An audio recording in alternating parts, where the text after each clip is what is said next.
আসসালামু আলাইকুম ওয়া রাহমাতুল্লাহি ওয়া বারাকাতুহু।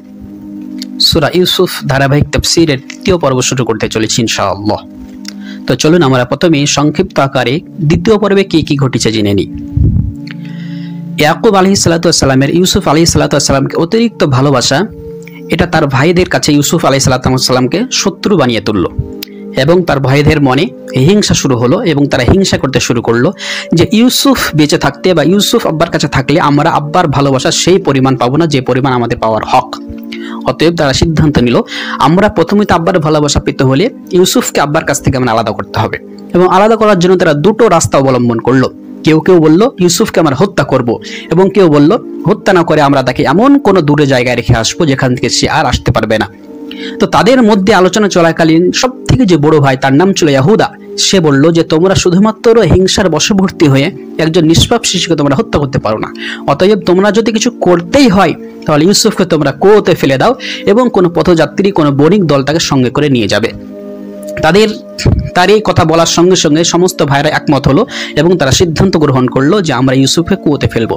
তাদের সেই পরিকল্পনা অনুযায়ী তারা আব্বার কাছে গেল এবং আব্বার কাছে গিয়ে বলল, হে আমাদের আব্বা জান, আপনি ইউসুফের বিষয়ে আমাদেরকে কেন বিশ্বাস করেন না? অথচ আমরা ইউসুফের ভাই, ইউসুফের হিতাকাঙ্ক্ষী, আমরা ইউসুফের সবসময় ভালো চাই। অতএব আপনি এর কাছে আমরা দাবি জানাচ্ছি বা আর্জি পেশ করছি যে আপনি আমাদের সঙ্গে ইউসুফকে আগামীকাল পাঠিয়ে দিন। সে আমাদের সঙ্গে গিয়ে খেলাধুলা করবে, ফল খাবে, ইত্যাদি করবে এবং আমরা তার সম্পূর্ণ সংরক্ষণের হেফাজত এবং দায়িত্ব নিচ্ছি। আমরা থাকতে 10 ভাই থাকতে ইউসুফের কোনো ক্ষতি আমরা হতে দেব না, আর যদি ক্ষতি হয় তাহলে আমরা অচল বলে বিবেচিত হইব। তো এই পর্যন্ত ছিল দ্বিতীয় পর্বের অংশ। এখন থেকে শুরু হচ্ছে যে আমাদের সামনে তৃতীয় পর্বের অংশ ইনশাআল্লাহ। তো চলুন শুরু করা যাক।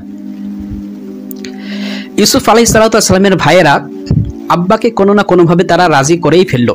ইয়াকুব আলাইহিস সালাতু ওয়াস সালাম না চাওয়া সত্ত্বেও তিনি কি করলেন, মত দিলেন এবং সে সমস্ত ভাইয়েরা ইউসুফকে সঙ্গে করে নিয়ে গেল। ফালাম্মা যাহাবু বিহি, তারা যখন সঙ্গে করে ইউসুফ আলাইহিস সালাতু ওয়াস সালামকে নিয়ে যেতে শুরু করলো, তো মুফাসসিরিনে কেরামগণ বলেন তারা ইয়াকুব আলাইহিস সালাতু ওয়াস সালামের চোখের আড়াল হওয়ার পর থেকেই তারা ইউসুফের প্রতি অত্যাচার শুরু করেছিল।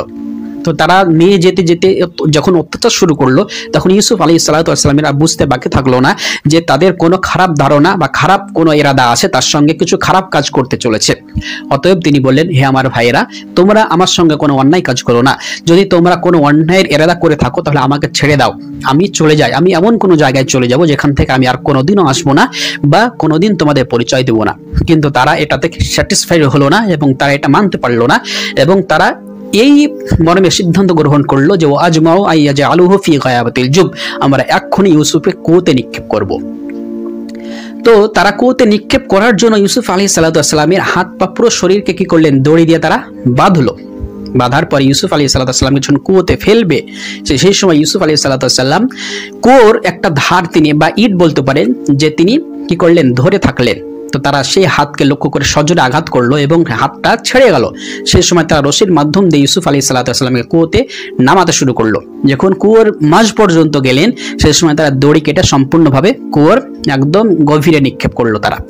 তো ইউসুফ আলাইহিস সালাতু ওয়াস সালাম যখন কুয়োর গভীরে পড়লেন, তো মুফাসসিরিন কেরামগণ বলছেন কুয়োর গভীরে একটা পাথর ছিল, সেই পাথরের উপরে তিনি কি করলেন, দাঁড়ালেন বা বসলেন। শেষ সময় আল্লাহ রাব্বুল আলামিন বলছেন ইউসুফ যখন সেই পানির মধ্যে পাথরে বসে সে যখন ভীত সন্ত্রস্ত, সে যখন ভয় ভয়াবহ করছে, আমি আল্লাহ রাব্বুল আলামিন তখনই ওহী পাঠালাম, ওয়া আওহাইনা ইলাইহি লাতুনাব্বিআন্নাহুম বিআমরিহিম হাযা ওয়া হুম লা ইয়াশউরুন। আমি বললাম, হে ইউসুফ, তোমার কোনো চিন্তার কারণ নাই, তোমার কোনো ভয়ের কারণ নাই, আমি আল্লাহ রাব্বুল আলামিন তোমার সঙ্গে আছি এবং তারা অর্থাৎ তোমার ভাইরা যে কাজ তোমার সঙ্গে করেছে, যে কর্মকাণ্ড, যে অন্যায়, যে অত্যাচার তোমার সঙ্গে করলো, এই সমস্ত কাজের কথা একদিন সময় আসবে যেদিন তুমি তাদেরকে বলবে এবং তারা পাথরের মূর্তির মতো দাঁড়িয়ে দাঁড়িয়ে হতবাক হয়ে শুনবে, কিন্তু তারা সেই দিন ওহুম লা ইয়াশউরুন, তোমাকে চিনতে পর্যন্ত পারবে না। এবং এই ঘটনাটা ঘটেছিল যখন ইউসুফ আলাইহিস সালাতু ওয়াস সালাম মিশরের বাদশা হয়েছিলেন এবং তার ভাইরা তার সামনে দাঁড়িয়েছিল, তখন তিনি এই কথাগুলো বলছিলেন। অতএব আল্লাহ তাআলা আগে থেকে জানিয়ে দিলেন যে তারা যে অন্যায় করলো এই অন্যায়ের কথা তুমি তাদেরকে একদিন বলবে, সময় আসবে, তুমি শুধু অপেক্ষা করো, ধৈর্য ধারণ করো। আল্লাহ রাব্বুল আলামিন তার যে সমস্ত প্রিয় বান্দা হয় তাদের মুসিবতে পড়ার আগেই তিনি ওহীর মাধ্যমে জানিয়ে দেন যে আমি আপনার সঙ্গে আছি, আপনি অতএব চিন্তা করেন না। যেমন মুসা আলাইহিস সালাতু ওয়াস সালাম যে সময় তিনি জন্মগ্রহণ করেন সেই সময় ফেরাউনের একটা রুলস ছিল যে বানি ইসরাইলদের সন্তান, ছেলে সন্তান 1 বছর তারা কি করবে, ছেড়ে দিবে, জীবিত রাখবে, আর 1 বছর হত্যা করবে। তো মুসা আলাইহিস সালাতু ওয়াস সালাম যে বছর জন্মগ্রহণ করলেন সেই বছর নিয়ম ছিল যে ছেলে সন্তান জন্মগ্রহণ করলেই হত্যা করা হবে। তো মুসা আলাইহিস সালাম জন্মগ্রহণ করলেন, তার মা খুবই চিন্তিত যে কি হবে, আমার সন্তানকে এবার কি করবে, ফেরাউনের লস্কর এসে কি করবে, হত্যা করবে। তো তিনি চিন্তিত। আল্লাহ তাআলা বলছেন, আমি মুসার মায়ের অন্তরে ইলহাম করলাম, ওয়া ওয়াহাইনা ইলা উম্মি মুসা আন আরদিহি ফাইদা খিফতি আলাইহি ফালকিহি ফিল ইয়াম্মি ওয়া লা তাখাফি ওয়া লা তাহজানি ইন্না রাদ্দুহু ইলাইক। হে মুসার মা, তুমি কোনো চিন্তা করো না, তুমি দুধ পান করিয়ে তাকে কি করো, সমুদ্রে ভাসিয়ে দাও। একে লালন পালন তারা করবে যারা মুসার শত্রু, যারা আমার শত্রু। নিশ্চয় আমি আল্লাহ রব্বুল আলামিন এই তোমার সন্তানকে তোমার কোলেই ফিরিয়ে দেব। অতএব আল্লাহ রব্বুল আলামিন তখনও কি করেছিলেন, তিনি ইলহাম করে জানিয়ে দিয়েছিলেন। তো এখানেও আল্লাহ রব্বুল আলামিন ইউসুফ আলাইহিস সালাতু ওয়াস সালামকে তিনি ওহীর মাধ্যমে দিয়ে জানিয়ে দিলেন, হে ইউসুফ, তুমি কোনো চিন্তা করো না, তুমি নিশ্চয় তাদের এই কর্মকাণ্ডের কথা একদিন তাদেরকে বলবে।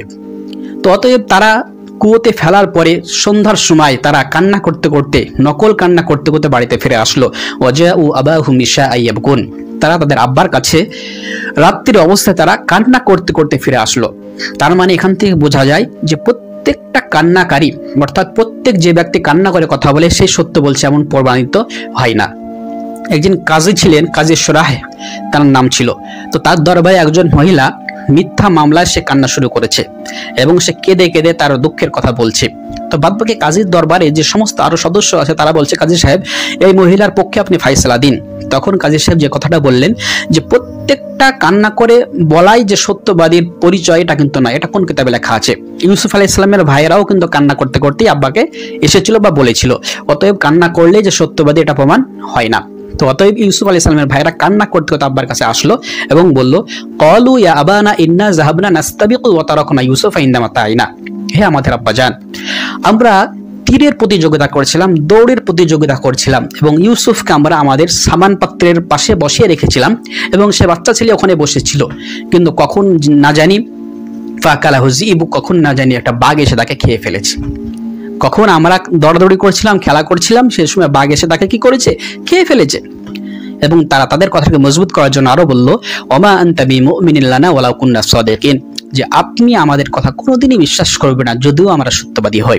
এটা একটা যুক্তি, এটা একটা চালাকি, যে নিজের কথাকে প্রমাণিত করার জন্য এটা বলে মানুষ যে আপনি কোনোদিনই তো বিশ্বাস করতে পারবেন না যদিও আমি সত্যবাদী। এবং তারা তাদের কথাকে আরো একদম প্রমাণ করার জন্য তারা কি করলো, ইউসুফ আলাইহিস সালাতু ওয়াস সালামের জামা পেশ করলো।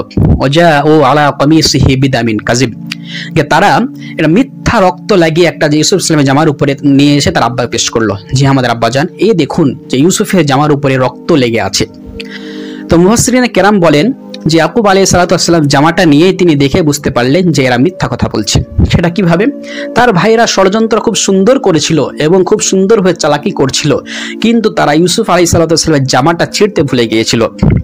একটা বাঘ যখন কাউকে আক্রমণ করবে তখন তো এমন তো হয় না যে ভদ্র বাঘ যে জামাটা খুলে রাখবে তারপরে তাকে খাবে আক্রমণ করে, কিন্তু নয়। তিনি বুঝতে পারলেন যে এটা আমার ছেলেরা বানিয়ে বানিয়ে মিথ্যা কথা বলছে। তো তিনি বললেন, ওয়াজাউ আলা কামিসি বিদামিন কাযিব ক্বালা বাল সাওয়ালাত লাকুম আনফুসুকুম আমরা। ইয়াকুব আলাইহিস সালাতু ওয়াস সালাম বললেন, বরঞ্চ তোমরা তোমাদের কাল্পনিকভাবে মনের অজান্তে তোমাদের মনের ভিতর থেকে এই গল্প ঘটনা তোমরা বানিয়েছো।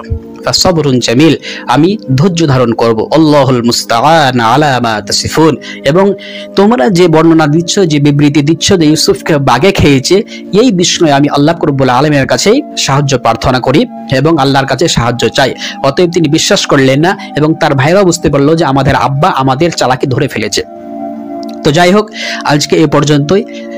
ইনশাআল্লাহ এরপরের ঘটনা, ইউসুফ আলাইহিস সালাম কতদিন কুয়োতে থাকলেন এবং কারা বা কে নিয়ে গেল কুয়ো থেকে বের করে এবং মিশরে কিভাবে পৌঁছালেন, সবগুলি থাকবে। তো যাই হোক, আপনারা প্রত্যেকে শুনবেন, লাইক শেয়ার কমেন্ট করবেন এবং নতুন যদি কেউ হয়ে থাকেন তো অবশ্যই চ্যানেলটিকে সাবস্ক্রাইব করবেন। আল্লাহ বলেন সকলকে আমাদের শোনার এবং আমল করার তৌফিক দান করেন, সকলে বলে আমিন।